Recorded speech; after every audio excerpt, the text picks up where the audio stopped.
Hi friends, నమస్తే. నేను మీ Rama. Welcome back non stop cooking Telugu. ఈ రోజు మన ఛానల్లో క్రిస్మస్ స్పెషల్ అయిన ప్లమ్ కేక్ ని చాలా ఈజీగా ఇంట్లోనే ఎలా ప్రిపేర్ చేసుకోవాలో ఈ వీడియోలో చూద్దాం. మీకు బేకరీలో ఎటువంటి టేస్ట్తో ఈ కేకును తింటారో అంతే రుచితో ఇంట్లోనే చాలా ఈజీగా ఈ కేకును ప్రిపేర్ చేసుకోవచ్చు. ఇలా మన చేతులతో మనమే ఈ కేకును ప్రిపేర్ చేసుకుని తింటే ఆ హ్యాపీనెస్ వేరేగా ఉంటుంది. ఇక్కడ ఈ కేక్ ప్రాసెస్ని చూసి మీరు కూడా ఈ ప్లమ్ కేక్ని తప్పకుండా ట్రై చేయండి. దీని రుచి చాలా అంటే చాలా బాగుంటుంది.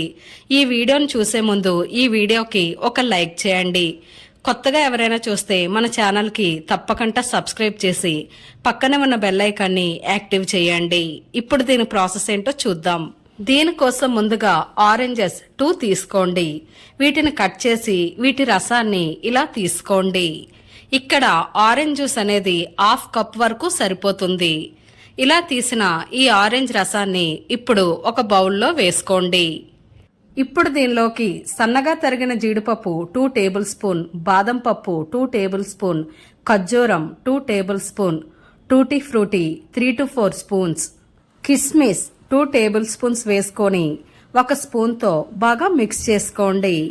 ఇక్కడ మీరు డ్రై ఫ్రూట్స్ అనేవి మీకు నచ్చిన డ్రై ఫ్రూట్స్ని యాడ్ చేసుకోవచ్చు.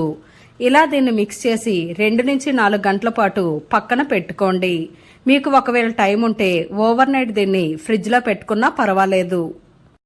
ఈ కేక్ను మీరు ఆరెంజ్ జ్యూస్కి బదులు గ్రేప్ జ్యూస్తో అయినా తయారు చేసుకోవచ్చు. దీని తర్వాత షుగర్ 3/4 కప్పు తీసుకోండి. ఇందులో 2 టేబుల్ స్పూన్ షుగర్ని వేసుకోండి. అలాగే దాల్చిన చెక్క చిన్నవి 2, లవంగా 2, ఇలాచి 2 వేసుకొని మిక్సీ జార్పై మూత పెట్టి ఫైన్గా పౌడర్ చేయండి. ఇప్పుడు ఇందులోకి 1/4 కప్పు ఆయిల్ని వేసుకోండి. అలాగే 1/4 కప్పు పాలను కూడా వేసుకొని మిక్సీ జార్పై మూత పెట్టి మళ్ళీ గ్రైండ్ చేయండి. ఇలా ఇది సాఫ్ట్ పేస్ట్లా అవ్వాలి. మనం చేసే కేక్లోకి దీని ఫ్లేవర్ చాలా అంటే చాలా బాగుంటుంది. కేక్ బేకింగ్ కోసం కుక్కర్లో అడుగున ఇసుకను వేసి లో ఫ్లేమ్లో పెట్టి ప్రీహీట్ చేసుకోండి. ఇప్పుడు ఒక ప్యాన్ వేసి మిగిలిన షుగర్ని కూడా ఈ ప్యాన్లో వేసుకోండి.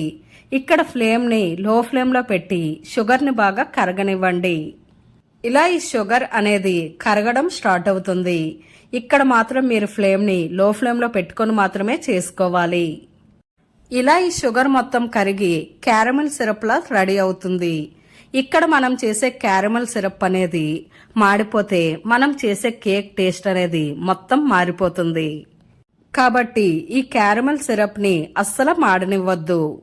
ఇక్కడ వీడియోలో చూపించే విధంగా ఈ క్యారమెల్ సిరప్ కలర్ ఈ విధంగా ఉంటే సరిపోతుంది. క్యారమెల్ సిరప్ ఇలా కలర్ మారాక ఇప్పుడు ఇందులో 1/4 కప్పు వరకు వాటర్ని వేసుకోండి. ఇక్కడ వాటర్ వేస్తూ కలుపుతూ ఉండాలి. ఇలా వాటర్ మొత్తం వేసేసాక దీన్ని కంటిన్యూస్గా కలుపుతూ ఉండండి. ఇలా దీన్ని 1 మినిట్ వరకు కలుపుతూ ఉండాలి. ఇలా ఈ క్యారమెల్ సిరప్ అనేది షుగర్ సిరప్లా మారుతుంది. ఇలా మొత్తం కలిపిన తర్వాత ఇప్పుడు స్టవ్ ఆఫ్ చేసేయండి. ఇప్పుడు దీన్ని ఒక బౌల్లో వేసుకొని బాగా చల్లారనివ్వండి. దీని తర్వాత ఒక బౌల్ తీసుకోండి. ఇందులో 1 కప్ మైదా పిండిని వేసుకోండి. అలాగే cocoa powder 1 tablespoon, baking soda 1/2 tablespoon, baking powder 1 tablespoon, అలాగే సాల్ట్ చిటికెడు వేసుకోండి. ఇక్కడ మీ దగ్గర కోకో పౌడర్ లేకపోతే దీన్ని మీరు స్కిప్ చేయవచ్చు. ఇప్పుడు పిండి అంతటిని బాగా జల్లించుకోండి.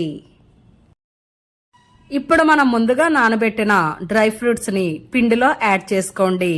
ఇలా వేసుకొని పిండి అంతటికి డ్రై ఫ్రూట్స్ని బాగా పట్టించండి. ఇలా పిండి అంతటిని బాగా కలుపుకోండి.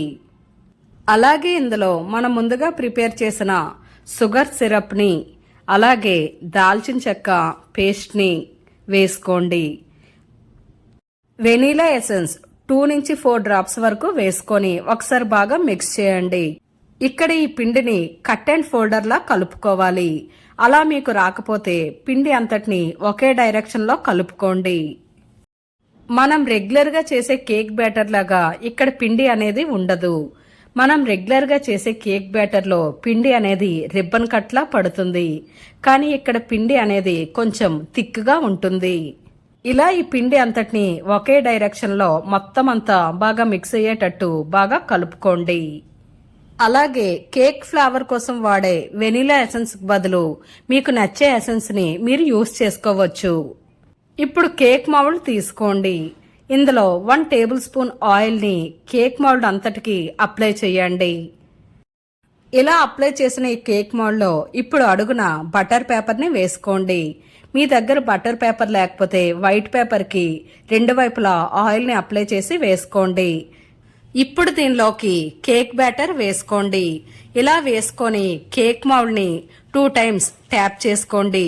ఇలా ట్యాప్ చేయడం వల్ల మనం చేసే కేక్ లోకి ఎయిర్ బబుల్స్ అనేవి రాకుండా ఉంటుంది. ఒక ప్లేట్ లోకి డ్రై ఫ్రూట్స్ ని అన్ని ఒక్కొక్క స్పూన్ తీసుకోండి. అలాగే ఇందులో 1 టేబుల్ స్పూన్ మైదా పిండిని వేసుకొని ఒకసారి బాగా మిక్స్ చేయండి. ఇలా మిక్స్ చేసిన ఈ డ్రై ఫ్రూట్స్ ని ఇప్పుడు కేక్ పైన వేసుకోండి. ఇలా డ్రై ఫ్రూట్స్ కి పిండి కలపడం వల్ల ఈ డ్రై ఫ్రూట్స్ అనేవి అడుగుకు వెళ్ళకుండా పైన మాత్రమే ఉంటాయి. ఇలా డ్రై ఫ్రూట్స్ అన్ని వేసుకోండి. మనం ముందుగా ప్రీహీట్ చేసుకున్న ప్యాన్ లోకి ఈ కేక్ మౌల్డ్ ని పెట్టుకోండి. ఇప్పుడు ఈ కేక్ మౌల్డ్ పైన మూత పెట్టుకోండి. ఇక్కడ ఫ్లేమ్ ని లో ఫ్లేమ్ లో పెట్టుకోండి. కేక్ బేక్ అవ్వడానికి 35 నుంచి 40 నిమిషాల పాటు సమయం పడుతుంది. 35 నిమిషాల తర్వాత కేక్ పై మూత తీసి ఒకసారి చెక్ చేయండి. ఇక్కడ కేక్ అనేది కొంచెం అంటుకుంటుంది, అంటే కేక్ రెడీ అవ్వలేదు. ఇప్పుడు మళ్ళీ మూత పెట్టి ఒక 5 మినిట్స్ పాటు లో ఫ్లేమ్ లో అలానే వదిలేయండి. 5 మినిట్స్ తర్వాత మళ్ళీ మూత తీసి మీకు చూపిస్తున్నాను. మళ్ళీ కేక్ ని ఒకసారి చెక్ చేసుకోండి. ఇక్కడ టూత్ పిక్ కి ఎటువంటి కేకు అంటలేదు, కాబట్టి ఇక్కడ కేక్ అనేది రెడీ అయిపోయిందని అర్థం. ఒకవేళ మీకు కేక్ అనేది అంటుకుంటే ఇంకొక 5 మినిట్స్ పాటు లో ఫ్లేమ్ లో వదిలేయండి. ఇప్పుడు కేక్ ని బాగా చల్లారనివ్వండి. వేరే ప్లేట్ లోకి కేక్ ని డీమౌల్డ్ చేసుకోండి. కేక్ మౌల్డ్ పై 2 టైమ్స్ ట్యాప్ చేసి ఇప్పుడు కేక్ మౌల్డ్ ని తీయండి. కేక్ అనేది ఈజీగా వచ్చేస్తుంది. ఇప్పుడు దీనిపైనుండే బటర్ పేపర్ ని తీసేయండి. అంతే ఫ్రెండ్స్, చూశారు కదా ఎగ్లెస్ ప్లమ్ కేక్ ని చేసుకోవడం ఎంత ఈజీనో. ఈ ప్లమ్ కేక్ ని మీరు కూడా తప్పకుండా ట్రై చేయండి. చాలా అంటే చాలా టేస్టీగా ఉంటుంది. ఈ రెసిపీని మీరు కూడా తప్పకుండా ట్రై చేసి మీకు ఎలా కుదిరిందో కామెంట్ చేయండి. ఈ వీడియో మీకు నచ్చితే ఒక లైక్ చేయండి. మీ ఫ్రెండ్స్ అండ్ ఫ్యామిలీ మెంబర్స్ కి ఈ వీడియోని షేర్ చేయండి. మరెన్నో రుచికరమైన వంటల కోసం మన ఛానల్ ని సబ్స్క్రైబ్ చేసి పక్కనే ఉన్న బెల్ ఐకాన్ని యాక్టివ్ చేయండి. Thanks for watching.